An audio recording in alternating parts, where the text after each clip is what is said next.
economic ties between the United States and China.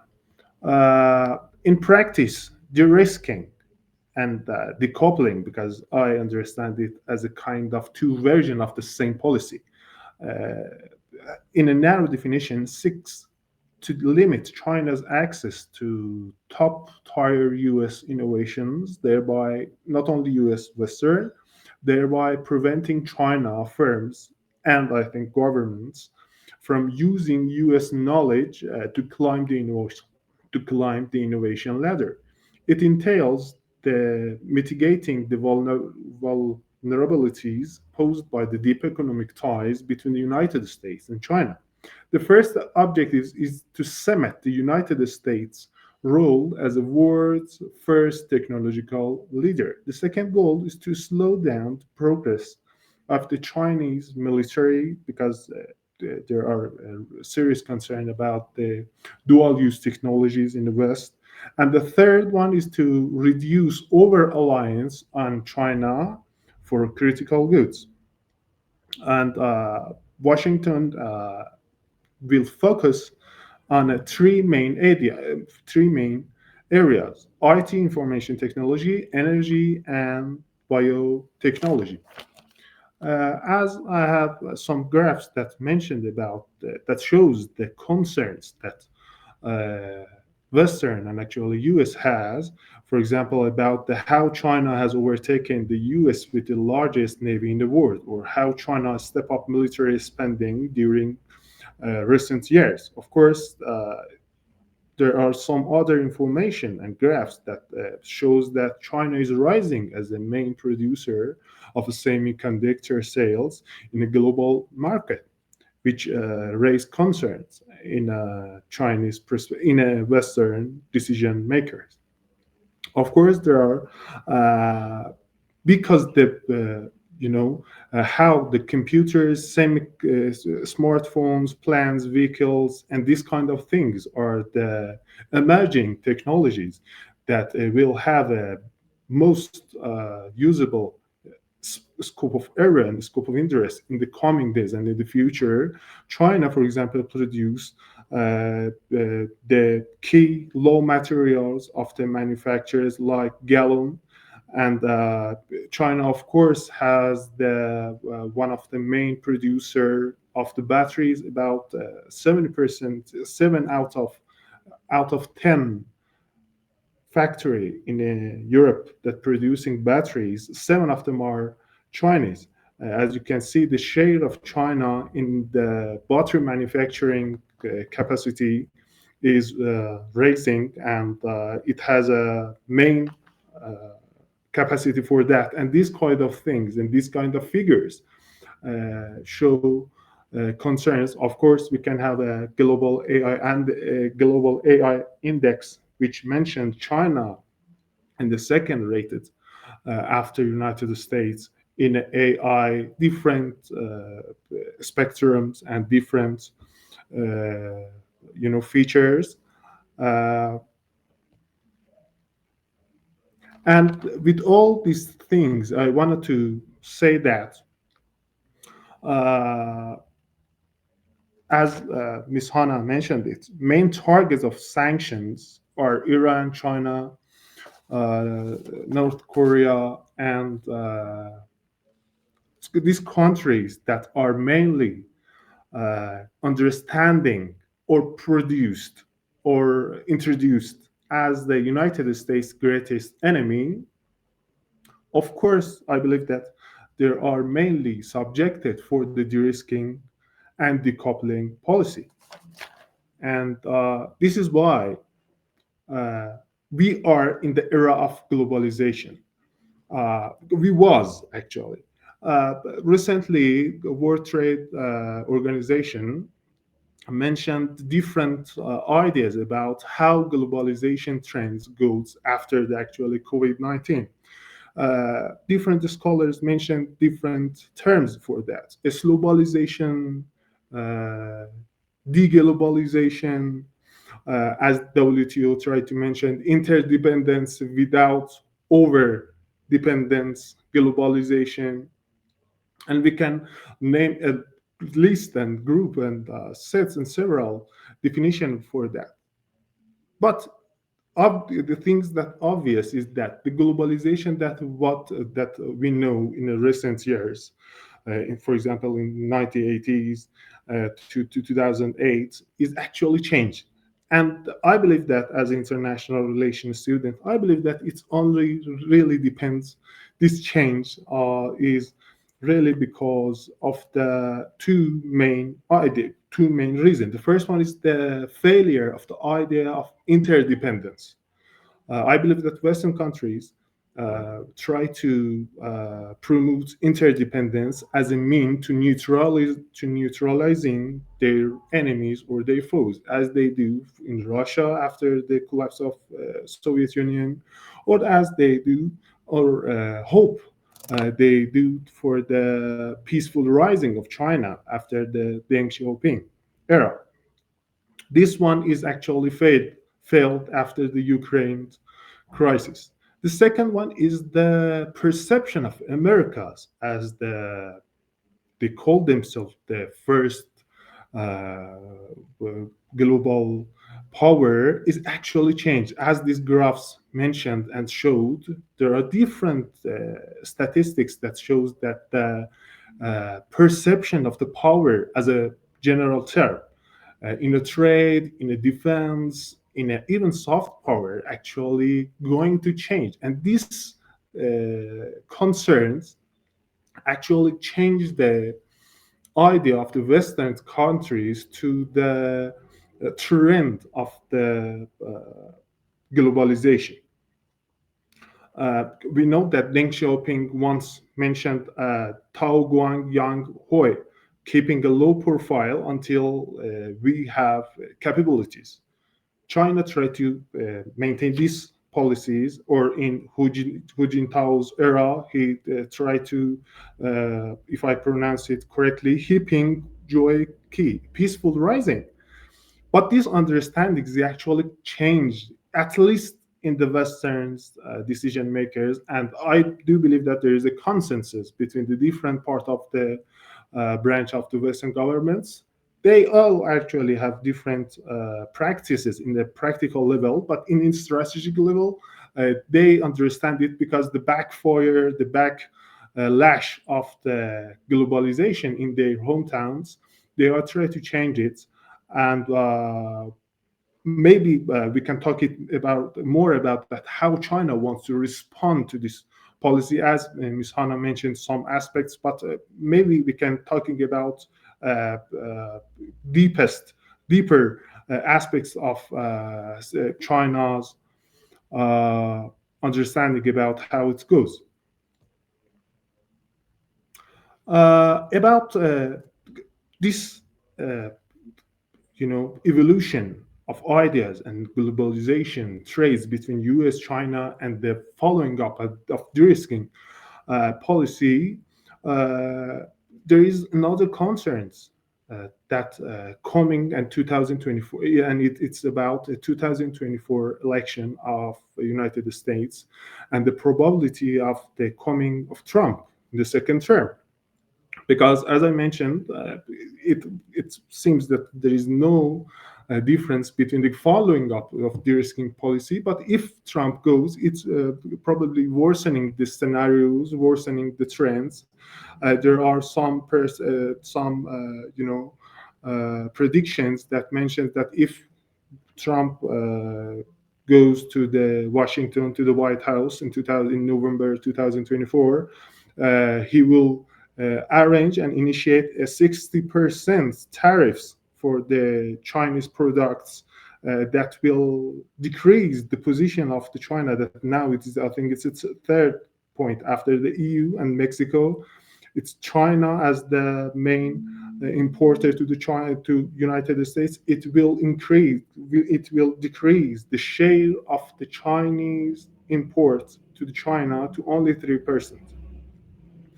And we know that there are some news about that China's really worry about how the situation will goes, and they are try to at least working in Taiwan issues, expand as a global power influence. They're really concerned about that, and the United States efforts to stabilize and strengthen about economic ties. Deng Xiaoping, in the recent meeting in California in 2023, mentioned that very important questions that are toward the Westerns and actually United States, that are we adversaries or partners? This is a fundamental and overreaching issue. Because the shortage of the time, and I also prefer to more communicate and sharing our ideas. I don't want to say my understanding about how how Xi Jinping and Biden meetings and the recent phone calls that actually, as news published it, she criticized Biden's endless stream of measures to suppress China's economies, trade, science, and technology. I do believe that China's leader now understands the situation. They understand how the situation will goes if the decision of the Western as a de-risking will goes on. They have some other alternative, as Mrs. Han mentioned, for example, made in China projects or BRI expand ties. But my idea is about this kind of hello, can you hear me? Yes.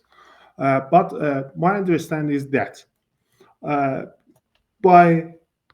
in today's multipolar world, the global liberal order is in decline. Power has dispressed. Different states disfavor liberalism, and Western government face political blowback from the disruptive consequences of the free movement of the goods, service, and people that was a product or the project of the hyperglobalization. In today's world, we can obviously say the rise of the West, as Farid Zakaria mentioned, the decline of the West, multi-alignment of the countries, just like as Iran or the countries that are not in a between wants to arrange the relation between China and emerging United States. Another element is that weaponizing of everything, the the weaponizing of everything is one of the trends, and the power fragmentation that leads or use as a trade fragmentation that just recently IMF published a report about that.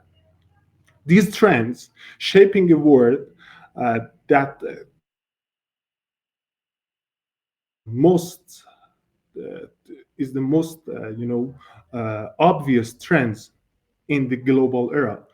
Countries between I don't want to I in the recent in the previous lecture I talked about why these kind of trends emerged, but now I think there are the reality of the field and the idea, and it's important for us in Iran and I think Russia at least, that the idea of and of course in Beijing, the idea of high fence small yard could develop to a bigger yard and the scope of interest. There is no guarantee that it's only limited to the for example semiconductors and technologies. It's important we know that decoupling is costly and risky. Therefore, the Westerns try to modify the policy to a more feasible alternative that is called de-risking. But I think countries should, they have no any other chance if the de-risking policy of Western countries goes and resulted in in a way that they wanna to know and to see, I think countries only have a chance to lead to a friend shoring. I'm totally agree with Ms. Hannah that in today's era it's hard to find an alliance exactly with the actually in the term of a Cold War era. But friend shoring or ally shoring means by the meaning of the act of manufacturing and sourcing from countries that are geopolitical allies leads to a point that I believe that Iran is other than the geographical advantage, as you mentioned, for example, the crossroad of the three continents, or the human resources, or the energy advantage as the main producer of the oil or and gas. The thing is that, other than economical advantage, countries don't have any room or any chance to focusing of political advantage for their economical trade, for their grand strategy toward different countries. And therefore, because at least West make a decision about how to try to de-risk not only China, every country. China is the main prominent example of that. It's important that we know that Western countries made a decision about that. And I think our only chance in Iran and China, even, at least I have many questions, and of course I have many questions to Ms. Hannah that because we can see a kind of how can I say that? We can see a kind of neutrality or the avoiding tension, avoiding decision, avoiding declaration of the China's response to the de-risking. Maybe we can, maybe I personally can find a quick response for that. That how China try to respond to this kind of ideas. But I think if we are going to answering to this trend, to this force that try to reshape the globalization, and targeting by the political interest, by the political division. Not really it goes to the cost and benefits in economical definition. It totally relates on a political interests. If the countries, just like West, United States, EU, both of them have doing even practical and executive steps to doing such kind of things, what we can do, we can expand our industry, expand our ties, expand our capabilities by sharing to the friendshoring. Sorry if I take so much time. I try to expedite the whole process, and nothing else. Thank you. Thank you, Ali. Actually, you pointed out to some major issues and also raised a very critical question at the end of your presentation, that what is the real response of China to the de-risking policy? And although that we are at the end of the Ramadan, holy Ramadan month, we are fasting in Iran, and I won't like to take lots of time, but thanks to both of the lecture, we have a very good time to open up the session for questions, comments. Whether everybody can raise hand, I will give the floor to ask questions orally, or you can use the chat box and write down your questions in written format. I would like to raise the first questions to Mrs. Hannah. And about the Trump you mentioned in your presentation. The question is very simple. What the answer, I don't think it's very complicated. Are you ready for Trump era? Are you ready for another war on tariff? A very warm, actually cold war this time. there are lots of rumors, lots of news that China have been started to restore the strategical materials because of that Chinese government thinks that Trump is the winner, Trump is the next US president, and their orientation is to defeat him in the tariff war, economic war this time. And I would like to raise another question to both of you and shed light more on our region, especially on Iran-China relation. What is the impact? What is the real impact of the de-risking policy and the response of China to this policy on our bilateral ties, on the regional ties between China and the Middle East regarding energy and other sectors? I think it's a good point to start the discussions. Mrs. Hana, can you comment on Ali's presentation, or maybe you want to answer my question? Please go on. I think Ali's presentation has focused more on the power dynamics than I do, because I mainly focus on the economic policies. And I think Ali's observation on the ongoing situation, like many of your observations, are correct. But the problem is still that the problem is still that, like, I have a different point of view, because I don't think like the ultimate goal of China is to overtake the United States. And this never happened in Chinese history. China have never become an universal empire.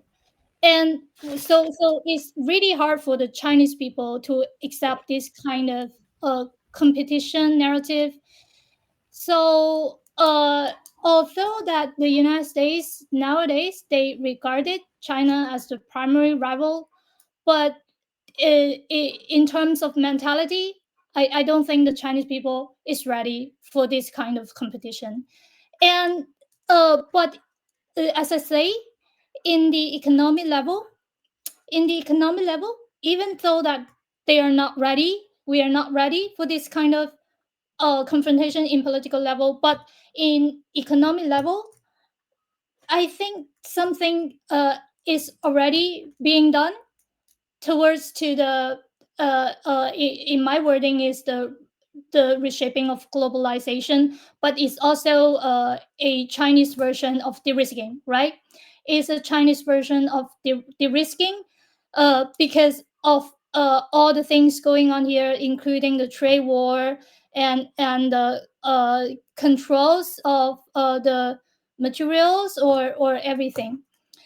And I think the problem is that this kind of mutual dependency, like, because the mutual dependency should be like mutual, but nowadays what we saw is that, like, the United States is attacking, while we saw that the Chinese have little way to respond to this situation. But also, I want to point it out that although we have talked much about the industrial capacities and how the situation is going on the Chinese industrial, but there is also an advantage in this overcapacity of China. Just like the ongoing control of the high-tech products of the Biden imposed on China. And actually, some people have recognized that Chinese government has announced an restriction of export on two critical minerals. That is the gallium and germanium. And I would say that if you want to decouple at any cost, that would happen in the end of the day. If you just consider political interests, regardless of economic interests, that would happen, and at the end of the day.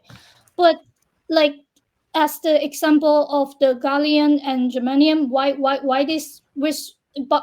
this kind of control, export control, could be a response to the chips control on China, is because the Western countries just cannot get the gallium and germanium at a reasonable price without Chinese supply.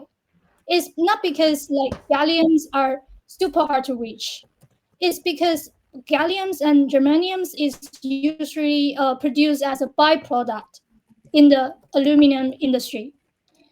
Because of the massive capacity of the aluminum industries in China, so the Chinese people could make the gallium and germaniums at a very cheap level, so that the United States would buy these materials and then to make high-tech products. But if we don't have this big capacity on aluminum industry, then the expense of the gallium and germanium will be a lot higher. And this is a very subtle balance. And if you accept it anyway, even though this kind of price is really high, you accept this, you accept it that everything like the high-tech products will become more expensive than before, then like to that point, if we went that far, I think that it will end up in a really bad political decoupling eventually. But I don't think nowadays we are in this situation. And a lot of balancing is still going on here.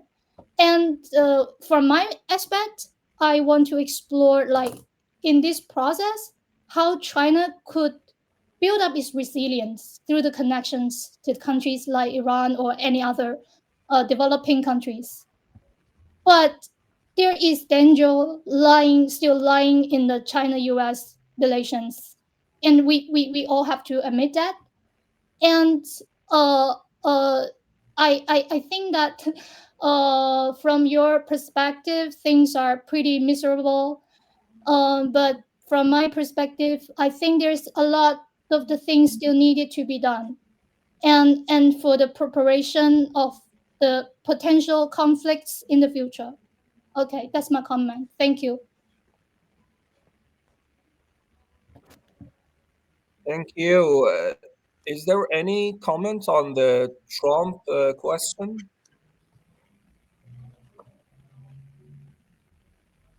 The Trump question. Actually, I think people might concerned about like Trump again, like the trade war again, but this time the situation has been changed a lot. Like the Ukraine war is going on, and the real point is the real point is what will Trump's policy towards Russia, and and I think that he cannot just go back to the old days and remain the relations with Russia without a major backlash in the country in domestic politics. So I think that the pressure for China will be a lot if Trump steps into office, but that really depends on how much burden the United States has at that time, including the ongoing the ongoing conflict in the Middle East, the ongoing conflict in Europe. But at the end of the day, I think I share the same opinion with Ali. Those are policies in different phases. Eventually, they share the same goal. So we are only talking about like different approach to address the problem. Okay. Okay, two questions came in the chat box, but before reading them, I would like to ask Ali to hear his opinion regarding questions and comments, please.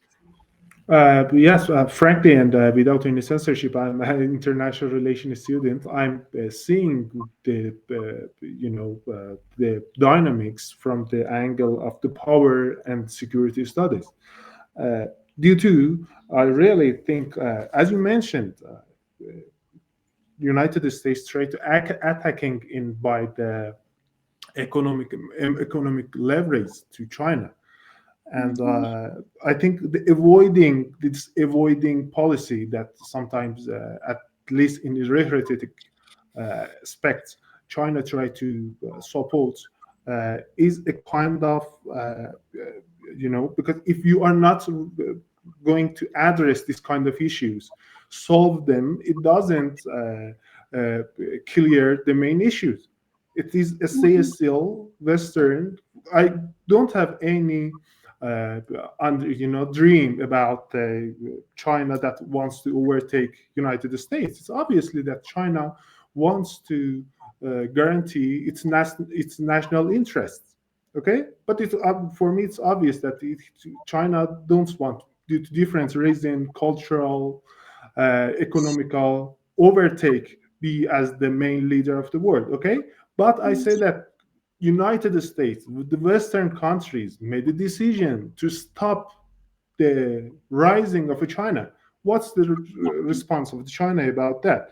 And as you mentioned, for example, about it's totally depends on the political interest. As you mentioned about the gallium and the EU, I read a report that EU and America try to find other resources for subsidy to replace the position of the China for that. And I think China, as you mentioned, try to looking for at least some aspect. I will share it with you, and I would be happy if I receive your comments about that.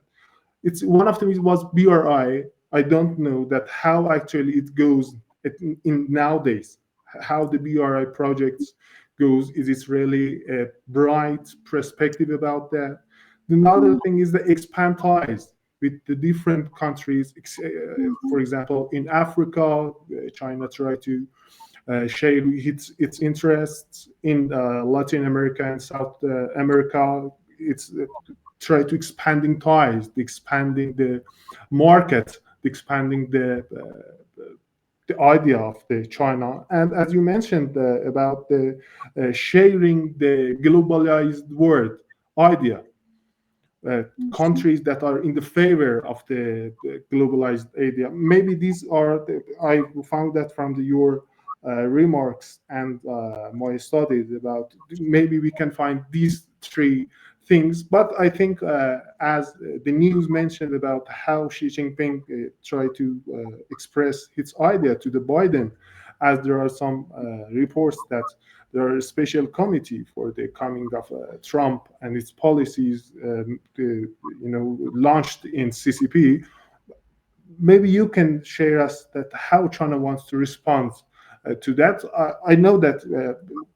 Sorry for my long comment. I know that the problem solving procedure is somehow different in our idea versus China's. I totally know that, and maybe you can share some comments about that. Thank you.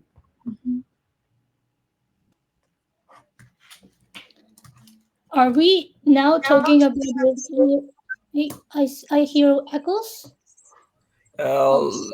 Please, if you don't mind, let me raise two questions, and I would like to thank both gentlemen, Mr. Jafari and also Mr. Muradian, to participate in this discussion. The first question is that, do you agree that they're forcing China to get off the globalization train in the view of the West because China has changed its role?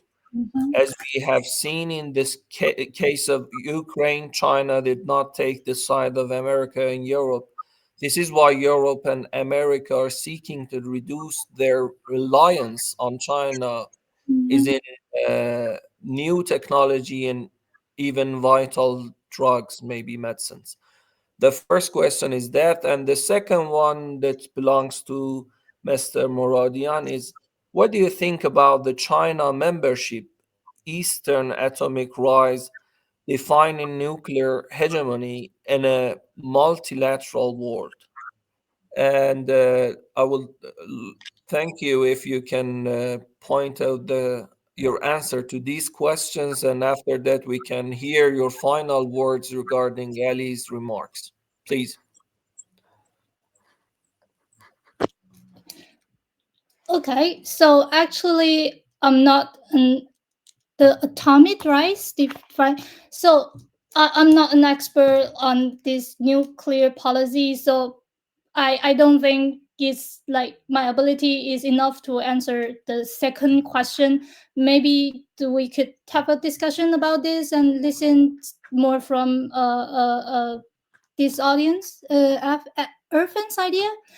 And regarding to the first question, are they forcing China to get off the globalization train in the view of the West? Because like the diplomatic positions in Ukraine, or maybe later in the Gaza war position, this kind of policy, foreign policy choices, actually, I don't think so, because China's position on in these conflicts is not unique. It's not like China is the only one who's doing this or doing that. But regarding to the Ukrainian crisis, as we saw that like India has a pretty good relationship with Russia because of the energy tie, right? And not to mention other countries who want to remain neutral to the Ukraine crisis.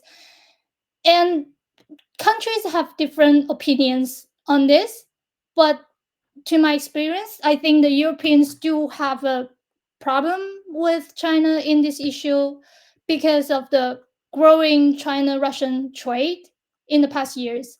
I think the total number is already past $200 billion, the total trade number.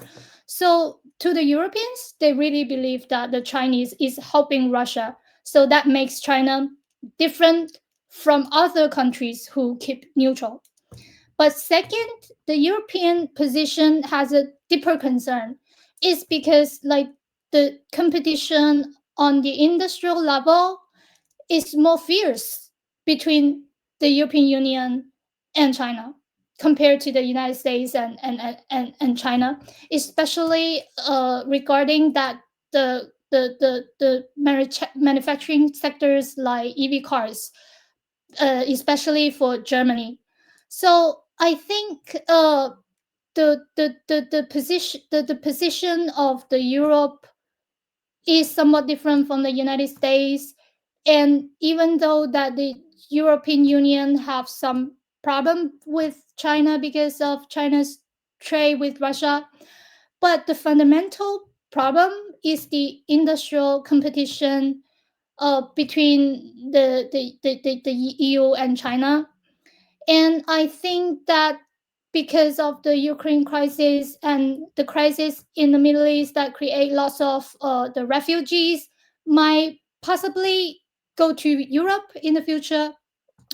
I think when the European Union talking about de-risking, they have something different from the United States. They really care about the physical risk for their supply chain. And as we see that the European economic is much worse than the United States from last year's statistics. So I think that it's not a good idea that when we talk about the West as like they're all the same, right? Europe's same with Russia. Europe is the same with the United States, and Japan and Korea is the same with the United States. That doesn't help us to understand the problems further. So this is my understanding of this question. It may be not enough. So I also want to, especially I want to hear from you that do you feel what to your perspective? What is the difference among the so-called Western world? And that is an interesting question. Can you just? Yes, Ali go answer this interesting questions. And from an international relations perspective, when we are talking about one country, in my opinion, when you talk about the Iran, China, each of the players, it depends on who is in charge of the administration. When you look at, for example, the Israeli regime, the Netanyahu administration is far from the other ones. And it's on our shoulders to go through the differences of the who is in charge, actually. Please go on, Ali. Yeah, thank you. I think if we use the term Western countries regards to the de-risking policy or decoupling policy, it means that, of course, they have different ideas and different approaches, as we mentioned about the Biden versus Trump. But if we use Western, means that almost every country, every state in the West have a kind of same idea about de-risking. But also they have, as Ms. Hannah mentioned it earlier, if we're talking about Europe, we are talking about 30 countries with different ideas, different governments, from far left to far right, UK, and every which one of them have different sense and different understanding about the threat and de-risking policy. One of the things that differentiate and distinguish the sense of de-risking from Europe versus America and United States is that how they feel. I do believe that how they feel the Ukraine crisis. As I mentioned in my lecture, I believe that interdependence from the Merkel era and after the collapse of Soviet Union was one of the main solution to neutralize Russia. They wanted to have a kind of mutual economic ties to control the relations and the affairs of the Moscow. After the Ukraine, it's make obvious for exactly and actually for the Europeans that this kind of ties doesn't guarantee every actions, and it actually could have a kind of backfire. For example, Germany depends on a Russian gas more than 50%, and it really have problem after the sanction and after the crisis. Therefore, they are trying to securitize. They are trying to make a national resilience against this kind of dependency toward not only Russia. The point is that the de-risking policy is not only toward Russia. It's toward China. It's toward Iran. It's toward every nation that could pose a risk to the Western and the countries that wants to choose this kind of policies. Mm-hmm. Thank you, Ali. And now we have a couple of minutes to hear your final words, Ms. Hannah, please. Mm-hmm. I think today we have talked about many things on the de-risking policies and what is economic economic influence or the political influence over this de-risking policy, and the dangers of this notion, because as we know that the Chinese never used the notion officially, in an officially level. They never used the notion. It's because de-risking could be unlimited, right? Exactly. It could be unlimited. So this word, because of its complex implication in the world, just as in the beginning I said that there's so many risks that we have to face, right? When we're talking about de-risking, when we're talking about security, what we really mean about, right? For example, if the Europe think that, oh, Russia, because of the issue, like they have a long history with Russia, to live with Russia, but if like they consider the connections with China is a threat, and also a connection with maybe in the future Vietnam is also a threat, right? Because we saw like the politics in Vietnam is changing now, and people might often concerned about like, oh, what might is this might be another risk for the thing. So I think the problem why we refuse to use the word is that it could be unlimited, and when we like to describe the things, we want to keep it in a certain kind of meaning instead of like use a very vague word that so that a lot of political intentions could be added in the word, and that is exactly what the Europeans is doing. Uh, and but to be honestly, we have to recognize that there is a need for diversification for the future world economy, and the diversification is happening, I think, for a lot of countries. Even in Iran is also trying to diversify its economy because of the external environment, and China's effort is also a kind of diversification. And I think the major point is that like we have to define the limits of this kind of activity. And I think that the problem is that the key issue here is that we have to, like for example, for China, we have to have a very clear signal about this. And now the major problem between the China and the United States is that the communication. So we always talk about how important it is to rebuild the connection, right? Either military, right? Either on a military level or on other levels, because like we are now in a very peculiar situation that misunderstood each other might cause a major political, how to say, conflict in the future. So I think this kind of management is also important for the future discussion on de-risking policies. And I do believe that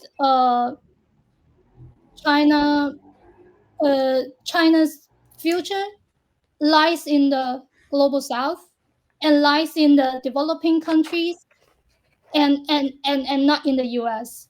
Thank you. Thank you very much. To my understanding, I think that the risking word is more diplomatic than the coupling word, actually. They're trying to use. And Ali, to be honest with you, I think that from China's perspective, it's not the way that they invented another word and say that this policy it's against the de-risking policy, and it needs a long friendly chat about how historically China responds to such as I told you earlier, such containment actually approach from the Western side. And for sure, our Chinese friends can help us to understand more about how they are trying to react to such policy. But I would like to focus on Iran and China relations, I think that maybe the de-risking policy and the new approach and how they frame these policy under this word can also pave the way to a more strengthened actually ties between Tehran and Beijing, because as Miss Deng mentioned, China's approach would be more focused on the global south and on developing countries. And because of many regions that already we know, Iran has been out of the game by the tools of the sanctions, by many preventing up and obstacles.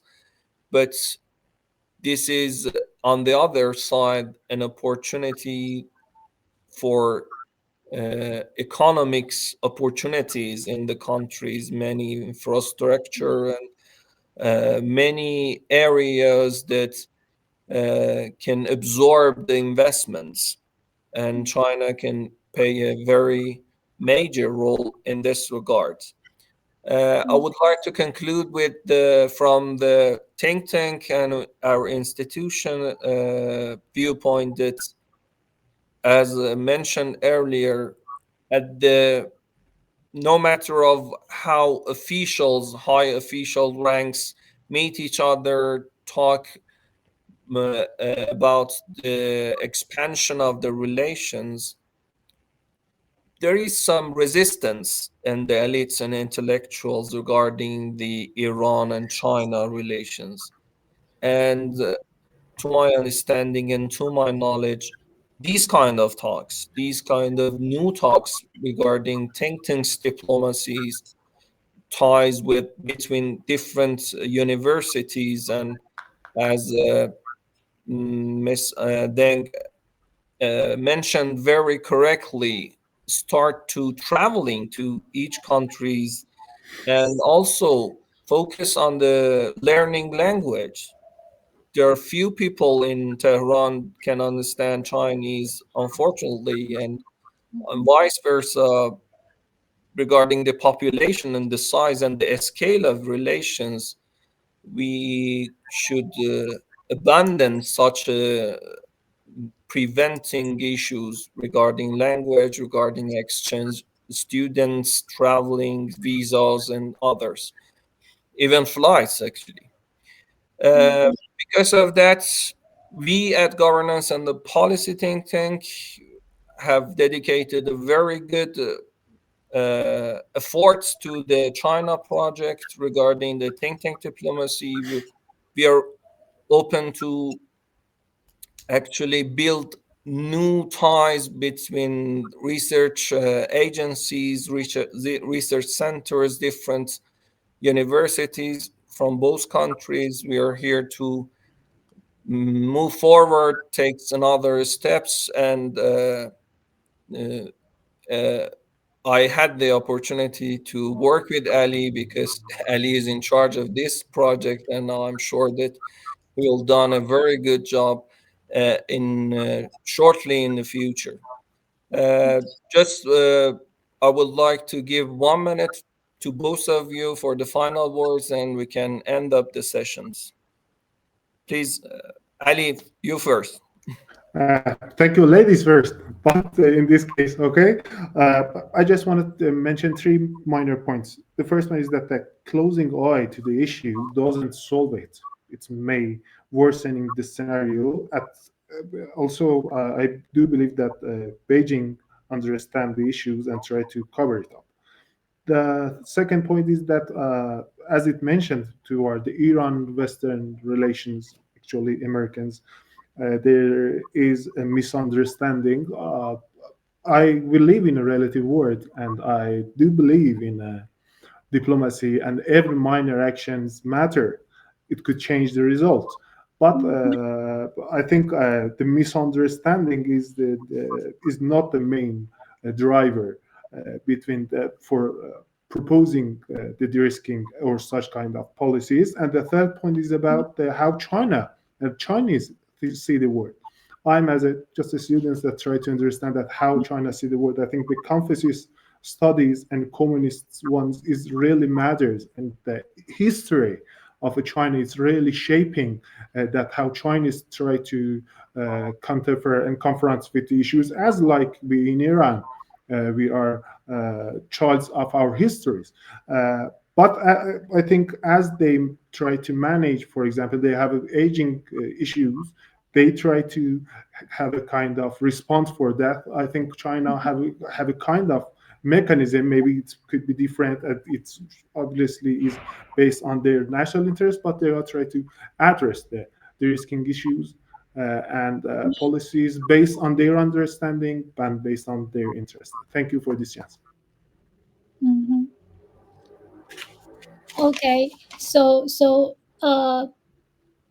at the beginning, firstly, I want to express like my really interest on the China project conducted by you, Ali. I wish I could learn something more about the project in the future. Of course, yes. And some of the, including the surveys you've done. Have you done the survey among the Chinese people? It's not. It's totally focused on Iranians, intellectuals in Tehran and some minor and major cities. But the China project of GPTT is not really limited to the survey. It have other branches, other projects. For example, as the grand strategy is one of them, is that how China wanted to play a role in a regional order is one of the dimension of. It's one of the dimensions, and of course, economic ties between these two regions, Iran and China, mutual project is another aspect. Yes. Yeah. I'm asking about the survey is that because I noticed there is a change of, at least among the Chinese people, on the internet level, on the social media level of Iran, a positive change on the image of Iran since the Israel's operation on Gaza, and there's a lot of support of the Gazan people and the resistance of these groups in the social media. So funny enough, because on the Western websites we saw like how Iran is to be blamed because Iran is the factor of instability in the region. But while at the end of the day, we see that like people from different countries will see this problem in a very different perspective. And as I saw that Iran actually has the ability to contribute to the stability of Middle East, and this and I think that the Chinese has started to understand this fact because of the recent changes. So I think the mutual understanding, if we keep promoting this mutual understanding and to understand each of our role in the region, like China's role in the region and back in Asia, and Iran's role in the Middle East, and we could have a better like communication in these topics. But sometimes, the biggest misunderstanding for the Chinese people is about the ongoing conflict in the Middle East. And people have a huge misunderstanding of everything literally in the Middle East. And so I think like I heard, as we saw that I believe it's yesterday or the day before yesterday that IDF has retreated its army from the Gaza. I think this is remarkable, and this defeat or this failure of this operation really indicates like who is the real who is the real one who can contribute to the order or the peace in the region. So I think in terms of the many social problems China is facing now, I think in searching to deal with these questions, we think we could like have lots of dialogues in terms of different the governance on different issues, and I'm really looking forward to the future interactions between us. Thank you. It would be our honor. Thank you. Thank you, both of you, for such a good session. We learned a lot. I think that most of the participants find this session very useful. I would like to thank again Mrs.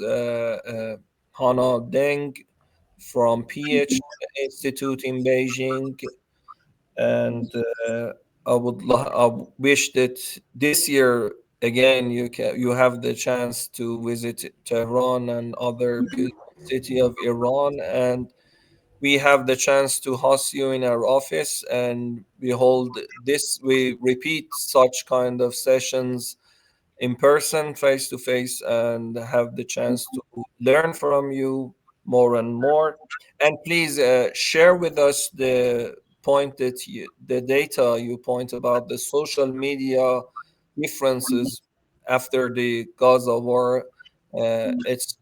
It is very interesting to be shared among the elites, because as you may know, our institution have a very good network among the elites and students, scholars in different universities in Tehran. And also we had the chance to establish a very good network among our region regarding the think tankers, scholars, faculty members of different countries in our region. And this, I can share this data with all of them. And as think tanker, we are here to open up new venues for dialogue, for clear, honestly, and real dialogue among different issues, among different challenges and difficulties. And I'm very happy. Ali has done very good job to conduct this session. I hope that we can have the chance to repeat such kind of session between GPTT and PH Institute in Beijing. And by that, I would like to wish everyone a very good day, a very good week ahead, and hope to see each other in person, whether in Beijing, whether in Tehran, or whether elsewhere in this world.